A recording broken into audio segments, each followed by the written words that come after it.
اور افسوس کیوں ہوا، میں یہ اپنی قوم کے سامنے واضح کر دوں،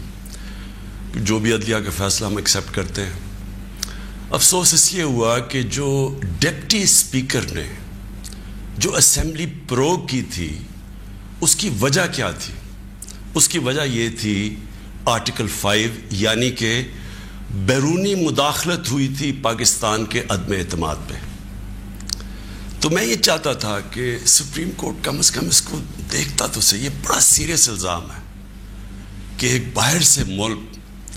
آپ کے اندر ایک پوری سازش کر کے ایک گورنمنٹ کو اس کے خلاف سازش کر کے اس کو گراتا ہے۔ تو اس کے یہ اتنا سیریس ایلیگیشن تھی کہ میں چاہتا تھا کہ اس کی کوئی پروب ہو۔ کم از کم سپریم کورٹ وہ جو مراسلہ ہے، جو ڈاکیومنٹ ہے،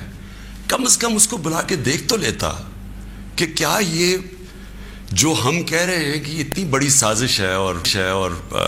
رجیم چینج کی کوشش ہے، کیا ہم سچ بول رہے ہیں یا نہیں بول رہے ہیں۔ تو مجھے تھوڑی سی مایوسی ہوئی کیونکہ یہ اتنا بڑا ایشو ہے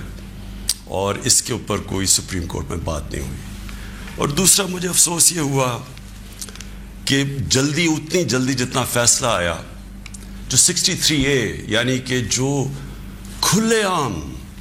ہارس ٹریڈنگ ہو رہی ہے، پولیٹیشنز کے ضمیر خریدے جا رہے ہیں، بھیڑ بکریوں کی طرح ان کو بند کیا جا رہا ہے ہوٹلز میں اور ان کی قیمتیں لگائی جا رہی ہیں۔ سوشل میڈیا کا زمانہ ہے، بچے کو پتہ ہے اب کس قیمت کے اوپر اپنے ضمیر بیچ رہے ہیں۔ کون سی جمہوریت ہے یہ؟ کون سی دنیا کی جمہوریت میں اس چیز کی اجازت دی جاتی ہے؟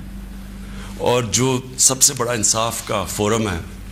عدلیہ، اس سے ہم ایکسپیکٹ کرتے تھے کہ کم از کم اس کے اوپر اور کچھ نہیں تو سو موٹو ایکشن لے، کیونکہ یہ تو ایک مذاق بن گیا ہے پاکستان کی ڈیموکریسی کا۔ کیونکہ یہ تو کہیں اتنے کھلے عام تو میرے خیال میں بنانا ریپبلکس میں بھی نہیں سیاستدان نہیں بکتے جو یہ بک رہے تھے اور بک رہے ہیں۔ اور وہ دیکھیں ابھی جو پنجاب میں ہو رہا ہے، کبھی وہ اواری کے اندر لوگ بند ہیں جناب، ان کو نکل رہا ہے گارڈز، تو یہ تو کوئی جمہوریت نہیں ہے۔ لیکن اس سے جو سب سے تکلیف دہ چیز ہے کہ دیکھیں ایک قوم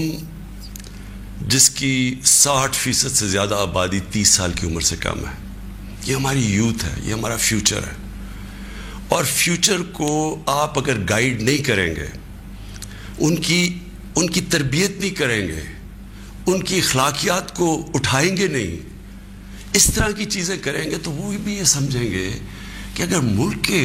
جو لیڈرشپ ہے، یہ ریپرزینٹیٹیوز ہیں، یہ اگر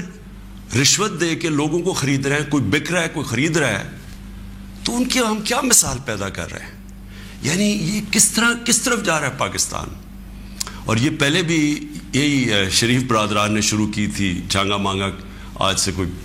30-32 سال پہلے، یہ تب شروع ہوا تھا یہ بھیڑ بکریوں کی طرح سیاستدان کو خریدنا، اور تب سے سیاست اور نیچے گئی ہے کہ جیسے لوگوں کو یہ پتہ چلا کہ یہ بک رہے ہیں، لوگوں سے ووٹ لے کے آ رہے ہیں کہ ہم آپ کی بڑی خدمت کریں گے، وہاں جا کے لوگوں کی ووٹ لے کے اپنے ضمیر بیچ رہے ہیں، اور پھر ریزروڈ سیٹس والے بک رہے ہیں۔ ریزروڈ سیٹس تو ایک تحفہ دیتی ہے ایک پارٹی کسی کو، وہ بکے ہوئے ہیں، وہ کھلے عام بک کے اور وہ دوسری طرف گئے ہوئے۔ تو میں صرف اب ایز اے پاکستانی بات کر رہا ہوں کہ